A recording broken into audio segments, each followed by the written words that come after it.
Добар ден, почитувани. Стартува најновата Телма амбуланта. Во денешната емисија ќе зборуваме за машкото здравје. Тестисите се дел од репродуктивниот систем на мажот. Бројни болести кои што го погодуваат овој орган може да доведат до компликации како што се хормонска неравнотежа, еректилна дисфункција или пак неплодност, кои се најчестите болести што ги засегаат тестисите. На што може да укажува болката? Дали боли карциномот на тестисот? Може ли да се напипа овој малиген тумор? На оваа тема денес разговараме со професор доктор Скендер Саиди, уролог. Разговорот ќе го проследите по рекламите, а емисијата ќе биде контактна. Останете на Телма.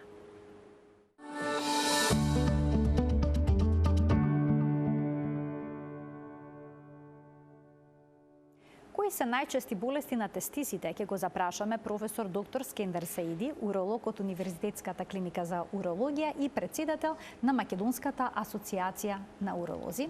Професоре, добре ни дојдовте во студиото на Телма и добар ден. Благодарам за поканата. Како треба да изгледаат здравите тестиси кај возрасен маж? Треба ли и двата тестиса да се со иста големина? Прво, тестисите се еден репродуктивен орган. Фактички спаѓаат во примарни сексуални органи. Мажот треба да е еден прв знак после раѓање на бебето дека е машко индивидуа. Пенисот и фактички тестисите. Нормално треба да има два тестиса. Тестисите треба да се напипуваат во самиот скротум, во кесенцето. Потоа, со тек на време, оние многу мал раст имаат до пубертетот, до 14-тата година, кога влегува во пубертетот под дејство на хормоните, тие нагло се зголемуваат и фактички учествуваат во развитокот на мажот и добиваат во големина, фактички во волуменот. Волуменот на еден нормален тестис би требало да изнесува од 15 кубни сантими до околу 35 кубни сантими. При тоа и левиот и десниот тестис имаат иста големина? Не мора да имаат иста големина, може да имаат, али обично малку варираат на, да не речем, околу 5-7% од волуменот. А може ли да се случи во скротумот, односно во кесето во кој што се сместени тестисите, да недостасува, односно да нема еден или пак два тестиса? Тестисите, кои ќе земеме вака, се интересен еден орган. И фактички сите и претежно заболувањата почнуваат од времето на бременоста, од моментот на зачетнување. Зашто? Тестисите се дел од одредувањето, детерминацијата фактички на полот. Например, кога ќе дојде до зачетнување, индивидуата, тоа првиот ембрион не е одреден полот. И кога доаѓа после од фактички доаѓа од 5-тиот ден, па после тоа почнуваат овие петтата недела да се формира тоа, така се нарекува гребен, урогениталниот гребен, и таму почнуваат да се стварат хормони. Фактички хормонот што е сексуал детермининг Y хормонот. Тоа е поврзано со еден ген што е во хромозомот што го детерминира полот. Y? Да. И сега што е дека секој човек, организмот, клетките имаат некои, така ги нарекуваме во медицината, соматски хромозоми, тие се 22 пара, и има еден пар што се сексуални хромозоми, X и Y. Y е поврзано со XY е поврзано со машка индивидуа, додека XX е поврзано со женска индивидуа. И сега што настанува? Ќе настане со формирањето на гребенот, хормонот ќе се излачи, па тоа прави детерминација накај машкиот пол и плюс се ствара еден антихормон, антимилеријаниот хормон. Тоа е за женската индивидуа. И фактички тој механизам како е, што е, баш не се разјаснито како оди, али оди.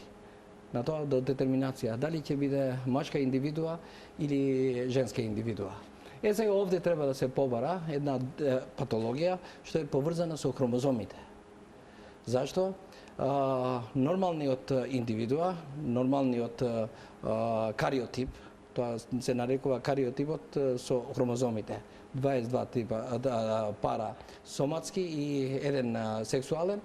И ако има еден, например, машката индивидуа со XY, ако има уште еден хромозом X, тогаш влегува во еден синдром што се нарекува Клайнефелтер синдром. Клинефертер, така се пишува. Што се? Овие индивидуи се маши. Само што? Со текот на времето доаѓа до израз елементи на женскиот фенотип. И овие деца кога ќе се раѓаат не може да се знае дека дали имаат овој синдром. Зашто? Тоа може да се види од плунка. Например, ќе се анализира во плунка клетките, епителните клетки, се анализират, се прави кариотипот и фактички тоа ќе се знае дали има XY. Фактички еден хромозом X повеќе. И што ќе настане? Овие деца обично може да имаат затајување малку и во говорот, може да има во развитокот. Потоа кога доаѓаат во време на пубертетот, масното ткиво се зголемува процентуално, мускулозноста е намалена, потоа доаѓа пилозитетот, е друго, како оди на кај женскиот фенотип, потоа колковите се малку по-широки или по-високи и земаат фенотип пак на жените, тестисите остануваат помали. Тестисите остануваат помали. Сега овие Клайнефертер синдром, после тоа за лекување има веќе поинаков тек. Бидејќи генетски проблемот. Сега ова е детерминација на полот. Али додека да стигне до нормален тестис кога се раѓа, да ги има во скротумот детето, поминува низ еден пат. Тој пат се нарекува спуштање на тестис, descensus testis на латински. И што е? Тестисите првобитно се во кадлица. Значи во стомакот се. И тие потоа има тоа ембриолошко едно ткиво што се нарекува губернакулум, што е поврзан со тестисот преку ингвиналниот канал, каналот на брухот, до скротумот и има повлекување. Тоа е под дејство на хормонот, под дејство на хормонално дејство. И сега што може да настане? Тоа треба да заврши до 35-та, 36-та недела, нормално. Нормално е и да заврши барем и до 6-тиот месец после раѓање. Што може да настане сега? Од тој пат што треба да го помине тестисот, може да заостане тестисот, да остане таму. Да се заглави некаде на својот пат. И да не биде присутен во скротумот. И тоа ние го нарекуваме крипторизам. Сега, крипторизмот, тоа што прашавте вие, дали може еден тестис или двата тестиса. И затоа, например, тие ги делиме ние, дали ќе бидат еднострано или ќе бидат двостранно. Потоа, дали се делат, дали се палпабилни, дали може да се напипат овие тестиси. Ако се напипуваат, малку полесно е. И диагностиката, и третманот. Ако не се напипуваат, може ние да не ги напипуваме, а може и стварно не се. Во ингвинален канал, па да се некаде во стомакот. Тек има други процедури. Фактички, со тестисите почнува од ембрионалниот развој. Прво детерминација на полот и после тоа развивањето е. А цело ова што го кажав е поврзано со еден нормален изглед на еден машко дете. Професоре, вела дека е многу важно тестисот на време да се спушти во скротумот, бидејќи може да настанат бројни компликации. Какви компликации? Зашто е битно да биде во скротумот? Зашто природата создал скротум? И другото прашање сега. Е создадено зашто на тестисот му треба да биде 2 до 3 степени Целзиусови под телесната температура. За да се развива. Што се развива? Само елементот на герминативното ткиво. Сега навлегуваме пак, треба да објасниме што е функцијата на тестисот. Тестисот има две функции. Прво, да создава клетки, што се репродуктивни клетки, што ќе создават потомство. Во иднина ќе ствара зачетнување и ембрион ќе ствара. Втората функција е ендокрина функција, да лачи хормон, да лачи тестостерон. Сега, ова со тестостерон не е поврзан со функцијата многу со температурата, али е поврзано многу создавањето на сперматозоидите. Тоа се нарекува сперматогенеза. Значи поврзано со плодноста на мажот. Плодноста на мажот. Сега, ако останат горе тестисите, прво имат оштетување од температурата, а второ имат и механичко оштетување. И температурата, и механичкото оштетување сега може да бидат етиологија за други заболувања. Фактички и за плодноста, може да биде и за оштетување на самиот тестис, а и малку е процентуално, не малку, туку и неколку кратно, и да бидат инциденцата да расте и шансата да расте за малигнизација. Да карциноми. Формирање на карциноми. Затоа што поскоро треба да се реши овој проблем. Ова ни беше и фактички во светската кампања Movember и тестисите фактички влегуваат карциномот на тестисот за запознавање на популацијата, поготово младите. Професоре, колку се чести инфекциите и воспаленијата на тестисите? Инфекциите на тестисите се доста чести, поготово претежно се кај помладата популација. Тоа може да се направи и асцендентно да оди. Например, со инфекција на уринарните патишта, кои после тоа ретроградно ќе стигнат и до простата, што ќе има многу поголем симптоми, па да стигне и до каналите, одводните канали на сперматозоидите, епидидимот дуктусот, и да ствара запалење. Запалењето претежно поќе се запалењето на каналите. А може да има и запалење на самиот тестикуларното ткиво. Е карактеристично за младата популација паротитот за ушите. Паротитот, фактички инфекцијата со паротит може да ствара такво оштетување на герминативното ткиво, што да има проблеми после со фертилноста. Повторно со плодноста. Плодноста. А кај возрастен маж доколку се јави проблем со некаква инфекција на тестисите или воспаление, како тоа се лекува? Тоа се лекува кај возрастните мажи, има малку по-комплицирана етиологија, бидејќи прво е поврзано со функцијата на уринирањето. Зашто? Природата го е создал и простатата да ствара семена течност, туку и има улога и на септа. Што е? Дека при уринирање, урината да искача надвор, да не оди во генитални патишта, и при ејакулација, спермата да не оди во мочниот меур, туку да излезе надвор, во септата. И тоа се прави невролошки. Накај ќе се насочи. И што ќе се насочи. Сега што има?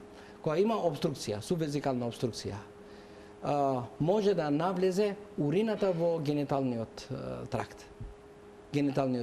И што? Ако е инфицирана урината, ќе имаме простатит, а ќе имаме и епидидимит. Значи целиот тој систем е поврзан. Поврзан. Сега што треба?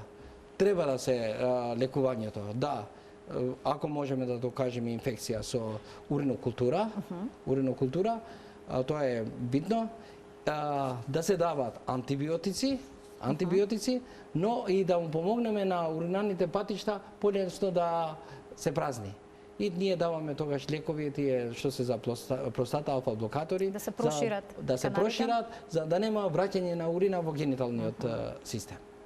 Таму оди факти двојна терапија. Значи не е така едноставно лекувањето, Треба малку е диагностиката. посложено.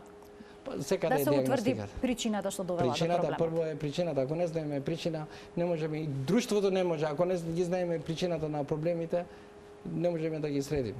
А колку е присутна килата на тестисите? Килата на тестисите обично као кила, ние народно кажано, тие се и до цели фактички кога ќе се собере течноста. Тоа е водена кила, водена кила, што да. се нарекува меѓу Сега народот. водената кила, зашто тестисот ги има овојниците што ги повлекол при спуштање. Тие се овојниците на стомакот. Помеѓу тие две овојници нон-стоп има лачење, али и апсорбција. Али оние се во една рамнотежа. Ако се наруши ова рамнотежа, имаме собирање на течности. Тоа е претежно кај возрастните. Аха. Сега кај децата има на еден друг момент. Еден друг момент дека кога излегува од ингвиналниот канал, натречниот прстен и надворешниот прстен е каналот, ингвиналниот канал, ако остане отворена, абдоминалната течност, што е помеѓу стрева, може да се спушти во тестиси. И што е, например, мајките приметуваат, дека, детето сабеле кога ќе стане, дека нема кила, али после до околу 12, 1 часот, 2 часот, кога ќе стане, ќе се вертикализира, стоечки кога ќе биде, тек тогаш му се појавува вика некој еко топче.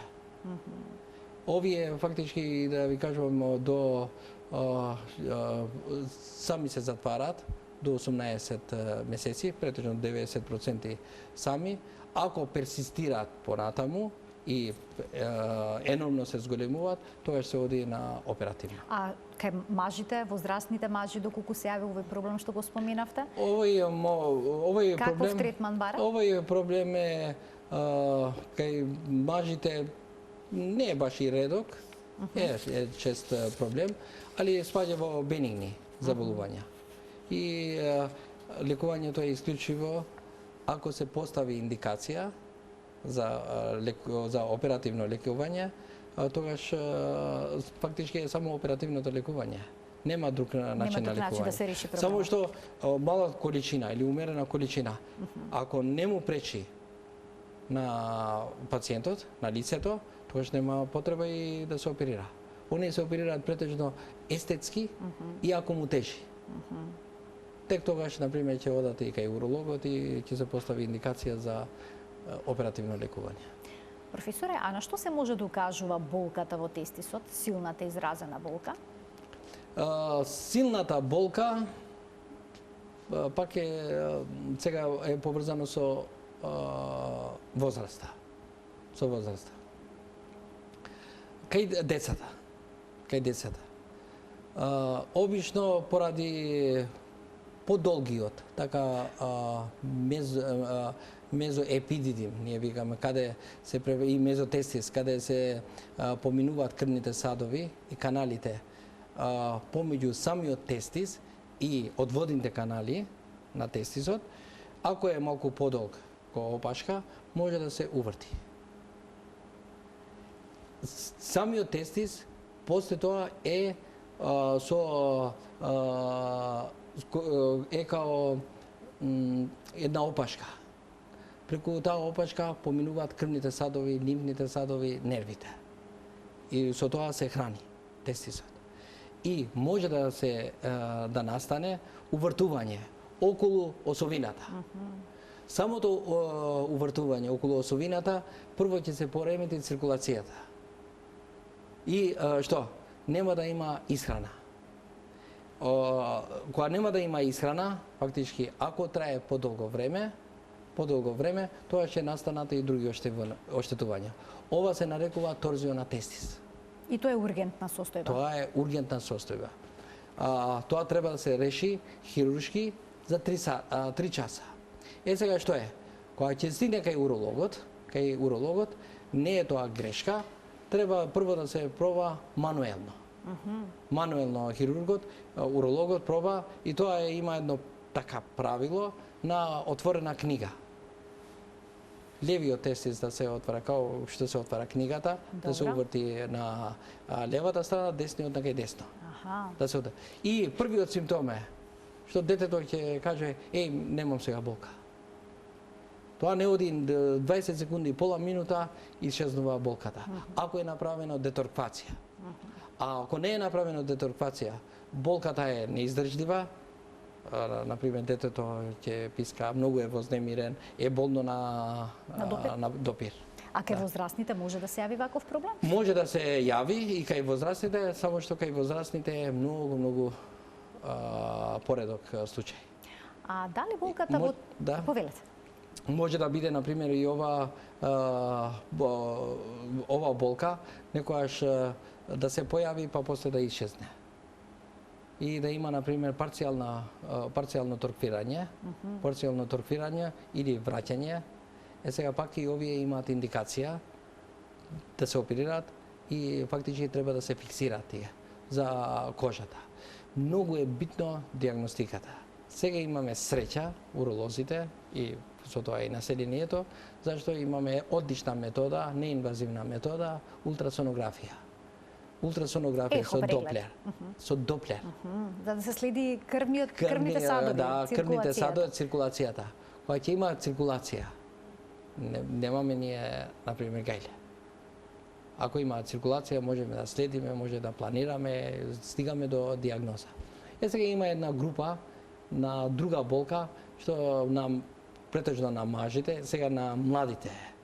Кај младите викаат: "Еј, да, имам еден као дискомфорт." Дискомфортот ми е околу тестисите, околу сидната регија, околу ногата. Не знаем вика да го опишам, ама имам една болка. Сега што е ова болка? Може да се појави кај лицата што работат седешки. Со компјутер. И фактички имаат оние искривување на кичмениот столб. Зашто? Од кичмениот столб излегуваат две нерви. Тоа е генитофеморалниот нерв или ингвиналниот нерв, што дават вакви болки. Рефлексна е болката. Рефлексна фактички. Да. И што оние стално ќе се јават, например, после пладне почнува болката. А, например, кога ќе лежат, кога ќе се исправат, нема да имаат болка. Кај нив е гимнастика. Треба да вежбаат. Лекувањето гимнастика или пливање. Значи, некои промени кои што се случуваат во околината на овој орган може да предизвикаат болка во тестинот? Болка може да. А да речеме проблеми, тегоби со цревата или пак со со уролошкиот тракт? Може вака сега, од уролошкиот јас само еден аспект го спомнав. Торзија на тестис. Например, и коликата, бубрежната колика. Ако се сима некој камче или песок. Ако се спуштаат, например, камчиња ние ги викаме така превизикален дел, пред мочниот меур, тие обично даваат и во скротумот. И они се јавуваат и дека има болки на тестисот. Ама диагностиката е лесна, зашто? Пак со ултрасонографија. Ќе правиме ехо на тестиси, ќе правиме ехо на бубрези, обично коликите одат со застој, урината во бубрезите, знаеме идронефроза и одма, например, ќе ги третираме за бубречна болка. За болка терапијата е секаде, и глава болка и на тестис или било каде, лековите се, да не речем, и исти. А професор, има ли вистина дека кај 50% од мажите кои што се жалеле на некаква болка во тестисите, не можела да биде утврдена причината? Има некои такви статистики? Па има ова, така, не 50, можеби повеќе проценти. Па ви кажав дека е поврзано со седечкиот стил на живот? Седечката и да имаат етиологија од кичмениот столб.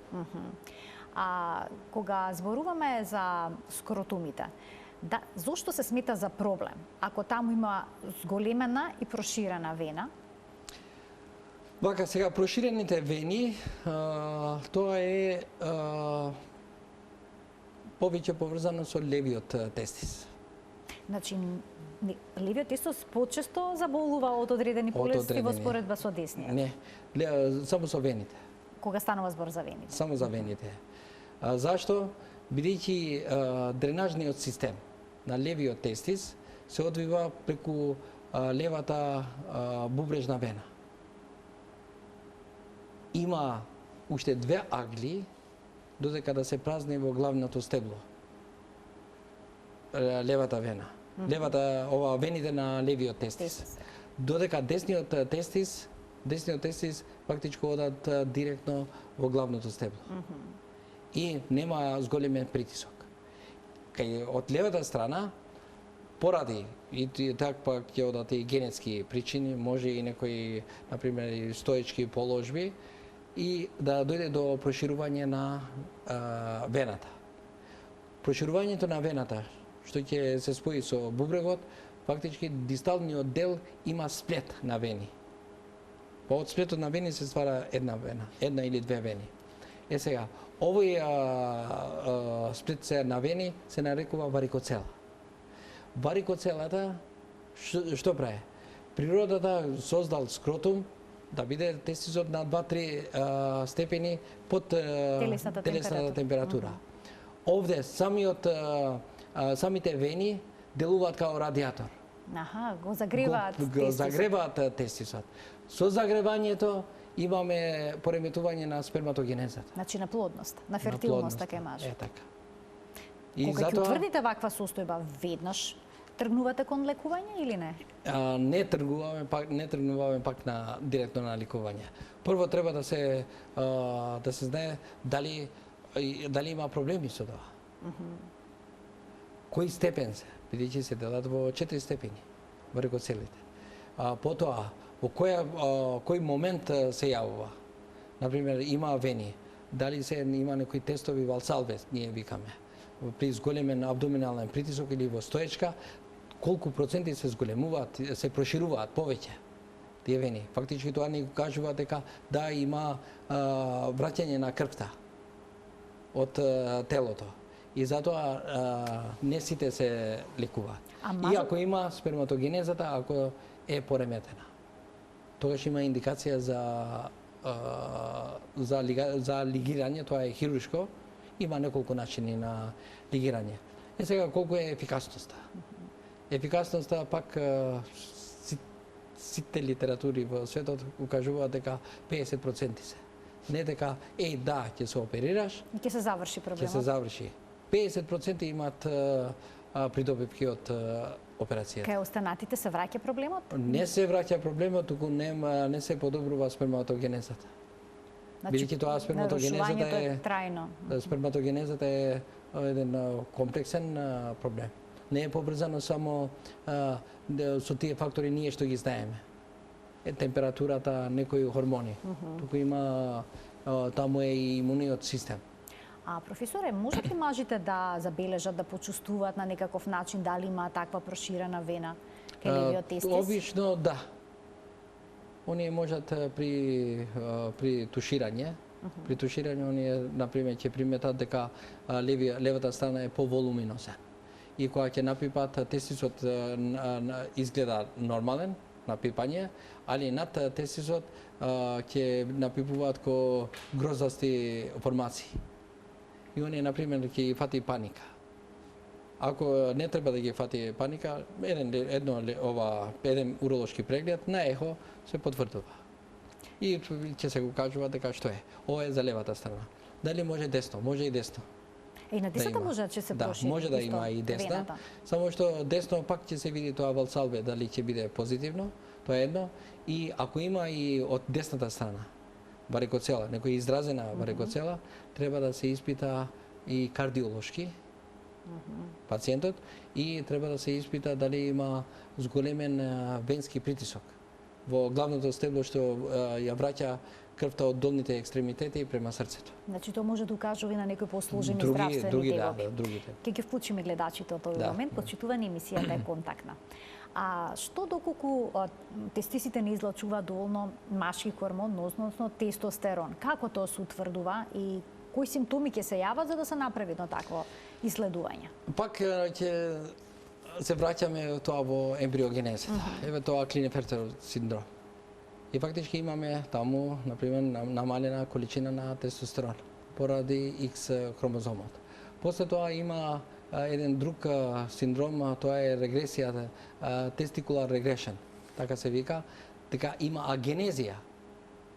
Не е спорен самиот тестис. И фактички ги нема. Тек тогаш, например, ќе има тестостеронот ќе биде намален. Сега, што е функцијата на тестостеронот? Функцијата на тестостеронот е во 14-та година, кога почнува пубертетот, од 12 до 14 години, прво имаат, ги добиваат овие сексуалните карактеристики на маж.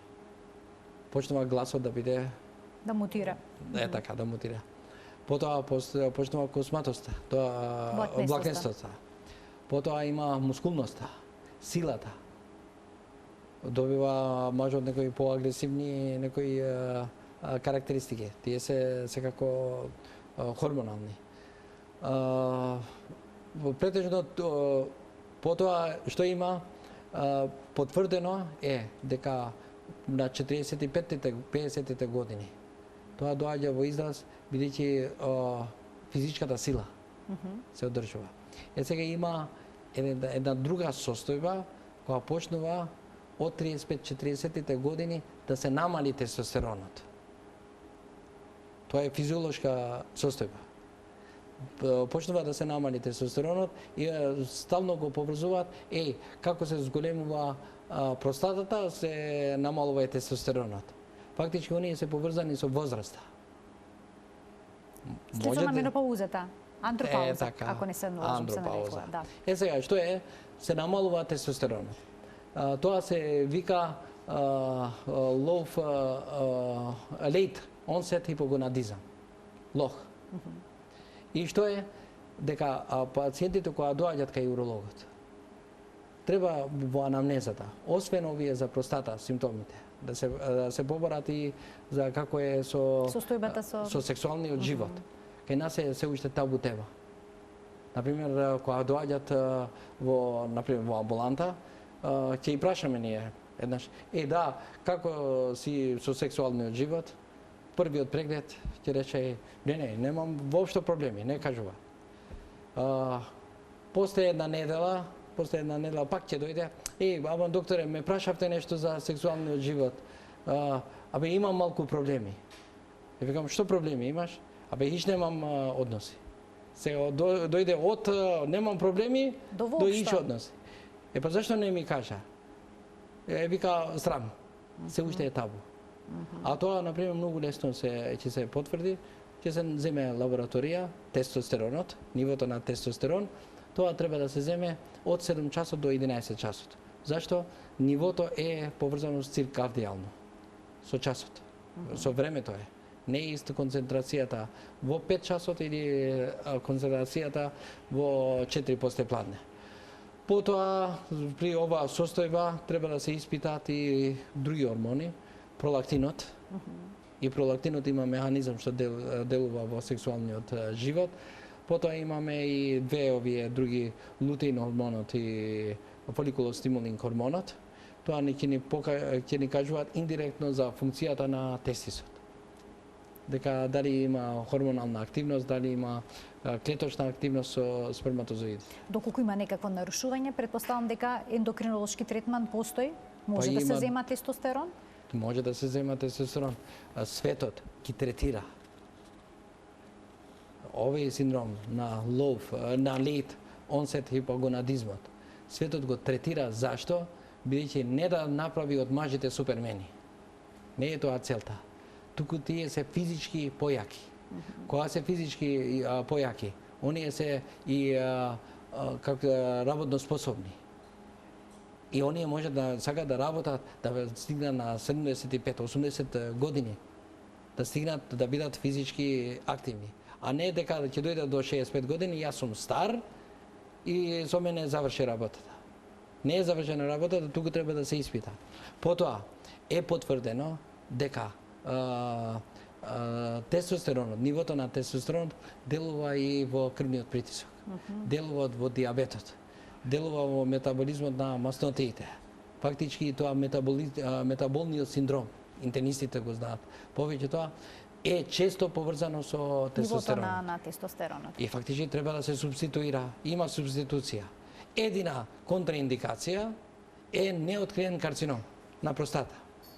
Тоа се потврдува со урологот, еден преглед кај Со уролог, преглед. дека нема сомнение за карцином на простата, ќе се субституира тестостеронот. И ќе биде решен проблемот. Да.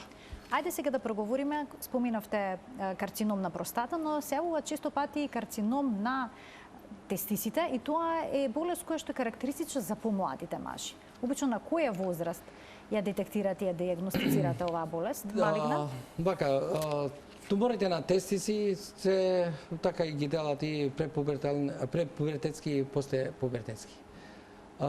Потоа има друга поделба од етиологијата на клетките. Кои клетки? Фактички дали ќе бидат тие герминативни, репродуктивни клетки или дали ќе бидат фиброзни или потпорни клетки на тестисот. Кои се? Фактички од која група?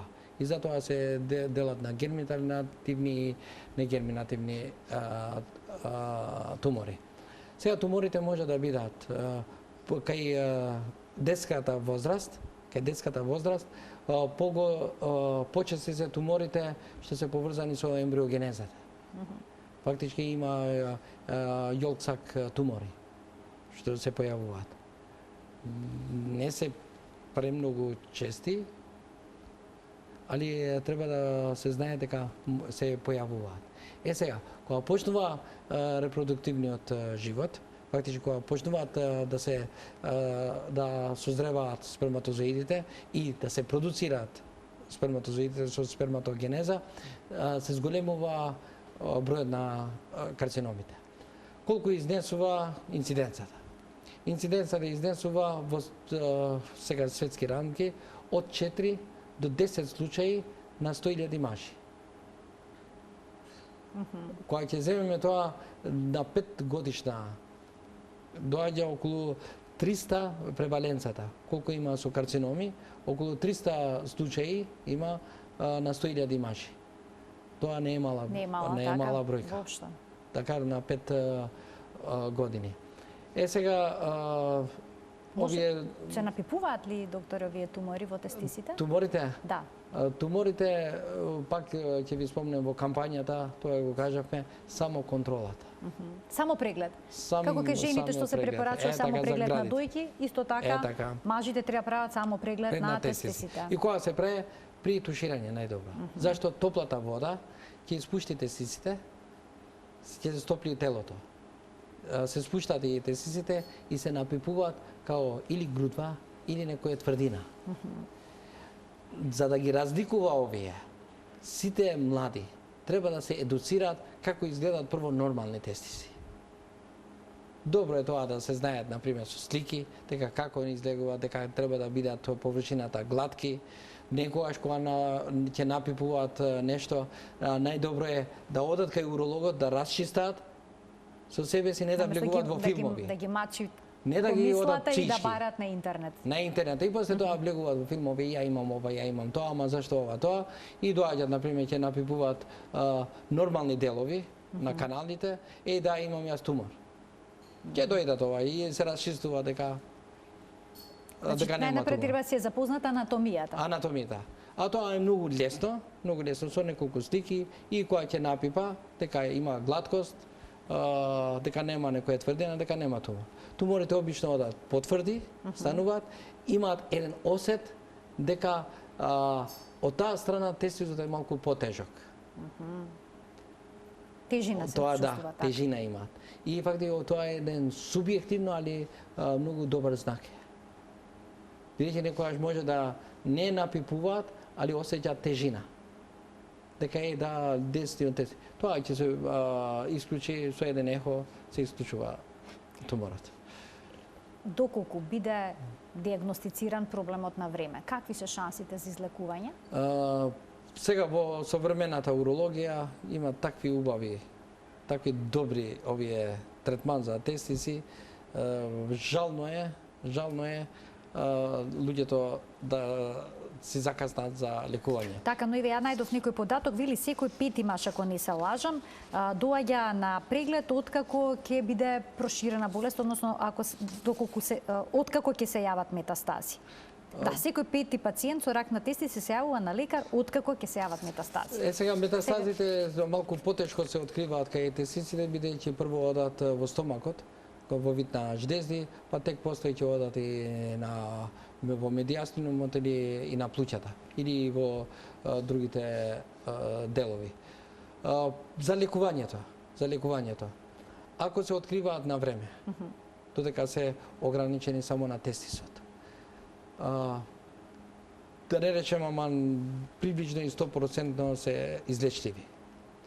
Ако се малку со закаснети фази, пак има со овие хемотерапии, со радиотерапии, оние имаат преживување и од над 5, не над 5, но и над 10 години, има скоро 90% на пациентите. Многу добар теке, само пак ви кажувам прегледот, само контролата е многу битен. Клучата всушност Клучно, да. Во решавањето за добивање добри резултати, најдобри резултати од лекувањето. Сега, во лекувањето на овие, бидејќи пациентите се млади, ќе се отстрани тестисот? Се отстранува? Ги отстрануваме тестисите, само треба да знаеме дека 2 до 3% на туморите на тестисите се билатерални. Значи може и на двата тестиса да се јават. Да. И затоа треба при преглед на едниот тестис и другиот тестис. Тоа е многу битно, бидејќи да, ќе се отстрани едниот тестис, ама ако е мал другиот тестис, можеме да го отстраниме само туморот. Фактички да направиме орган презервирачки интервенции, да го сочуваме органот. Тестисот. Значи да не биде целосно или отстранат. Да остане тоа, зашто има и репродуктивна функција и хормонална функција. Сега има нешто друго пак во лекувањето, бидејќи овие се млади. Иако имаат карцином, оние медицината им нуди толку долг живот дека може да сварат и фамилија и да имаат потомство. И при лекувањето, зашто? Прво, механички отстрануваме тестис. Второ, хемотерапијата или радиотерапијата, претежно хемотерапијата, ги таргетира и овие клетките на тестисот, репродуктивните клетки. И фактично што? Дека со лекувањето нарушуваме и плодноста. Дали можеме да превенираме? И за ова има лек. Има начини како ги превенираме ние. Зашто? Сега има замрзнување на клетки, замрзнување на сперма, има замрзнување и на ткиво. На тестиси, например, може да имаат под 14 години со тумори на тестиси. Овие се уште експериментални, фактички тоа е како една врста на трансплантација на ткиво, што се зема да се вратат после, да, али имаат резултати. Првичните овие резултати се позитивни, дека е можно тоа да се направи. Значи ветува и овој тип на третман, решение во иднина. А што е со психичкото здравје на овие млади мажи кога ќе останат без еден тестис? Дали тоа може да влие врз нивното секојдневно функционирање, да доведе до еректилна дисфункција, можеби поради незадоволството од сопствениот изглед? Па, можеме да направиме на паралела, ова е слично некој осет, тако размислување, као жените со дојката. Кога ќе останат без дојка, така? Нешто е слично. Фактички и таму, например, функционално, али оние, например, ќе сакат и естетски, донекаде и функционално поради тежина, да има рамнотежа, да ќе стават, например, вештачки дојки. Така, реконструкција на дојка. Да, реконструкција. И кај тестисите има што се стават протези. Фактички се мери, зависи од возраста, од големината на другиот тестис, може да се имплантираат и протези. Значи и за тоа има решение. Да, има решение. Така. Значи клучот е, професоре, да се јават пациентите кај уролог при секоја тегоба. Тегоба, да. Бидејќи со еден едноставен преглед на тестисите, со ехо преглед може да се постави диагноза Прво со само преглед, само напипување па ќе постави сомнение. Кога да започне само прегледот? На која возраст само почнувате да прегледот советувате? од кога ќе почне да се тушира сам. Значи од од мала возраст. Од мала возраст ќе се научат, например, дека е да вака е. Например, прво родителите ги прегледуваат и така. Бидејќи за проблемите на тестисот, со тестисите, со бројот, со положбата, не е крив детето. Он е роден, не знае. Али криви се родителите, бабата, дедото, медицинските сестри, доктор, гинекологот, анестезиологот, сите сме криви. Детето не е крив. Зашто? До една година да ги најдеме тие тестиси како се, што се, спаѓа во наша одговорност. Каква е свесноста за самопрегледите кај нас? Кај мажите? Има. Има подобрување? Има подобрување. Јас веќе работам скоро 30 години на урологија. Од почетокот ние сме имале, например, случаи што биле со многу лоши метастази. Сега се наоѓаат со метастази, али со многу подобри фази. Многу подобри фази и фактички доаѓаат после тоа ни помагаат и достапноста на ехо прегледите. Зашто сега секоја амбуланта има ехо апарати. Ехото на тестисот многу лесно се учи. И, например, и докторите знаат ќе гледат некоја промена и ќе го упатат кај урологот. Ехото има многу сензитивност и специфичност за откривање на тумори. Можеби е најјака метода. Професоре, има тумор маркери за тестисите како што има тумор маркери за простата? Тумор маркери има и за тестиси. Тие се алфа фетопротеинот, бета АЦГ-то и ЛДХ-то се земат. Само што ако се нормални, не мора да значи дека отсуствува болеста. Зашто има тумори што маркерите се мирни. Тие се само нас диагностички показател. Во кој стадиум, каков тип на туморот, како ќе ги следиме, како ќе следиме метастази. Тоа е за урологот, а не да биде, например, за популацијата, маркерите ми искочија добри, мирни се и да ја немам тумор. Не, тоа е грешка, апсолутна грешка. Колку често да се прават уролошки прегледи? Уролошки прегледи треба да се направат кај децата на 2 години. Еден уролошки преглед кај детски уролог или детски хирург треба да се направи и во првата година, да се потврдат прво дали се тестисите во скротум, потоа дали има ретенција да заостанал тестисот. После тоа има една група ретрактилен тестис, што мобилен. Фактички тестисот може да се спушти до скротумот, али кога ќе го пуштиме да се врати назад. И таму има и со температура и со механичка надразба и да се оштети, а плюс може да има и регресија. Фактички да се врати во ингвинален канал. Затоа треба да се редовни прегледи, да има редовни контроли. Кај момчињата. А мажите? Возрастните? Возрастните треба на година дена, прво за простата треба, за тестисите од 14 година треба да направат контроли. Барем на 2 години треба да направат.